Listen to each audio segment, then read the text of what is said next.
Salutations à toutes et tous, bienvenue à toi cher explorateur, exploratrice de la psyché.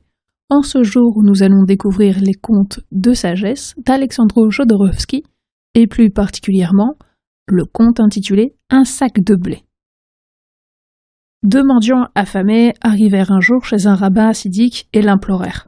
« Donne-nous à manger, nous n'avons rien à part ce petit sac de blé. » Le rabbin, aimable et prévenant, les invita alors à sa table. Une fois restaurés, les mendiants remercièrent le rabbin et lui dirent « Nous repartons mendier pour quelque temps, peux-tu nous garder ce sac de blé ?»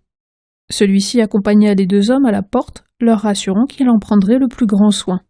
Le temps passa, et le rabbin, ne voyant pas revenir les deux mendiants, pensa « Que faire de ce blé?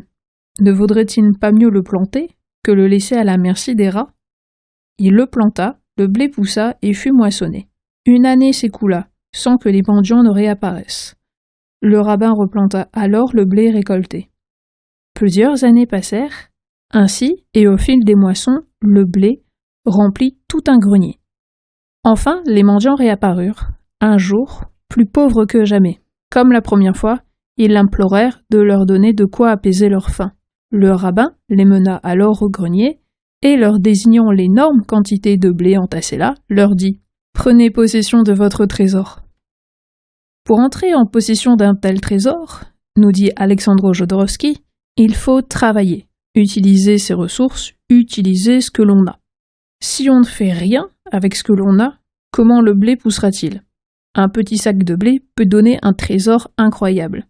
Si on le veut, une valeur ou une connaissance que l'on a, si minime soit-elle, peut nous donner une fortune.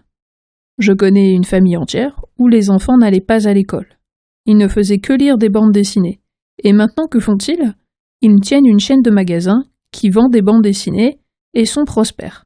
Quoique sans culture, ils vivent de ce qui les a toujours passionnés. Alors, quelle est la petite connaissance que nous n'avons pas encore semée? Merci à toi, cher explorateur, exploratrice, pour ton écoute, et on se dit à très bientôt.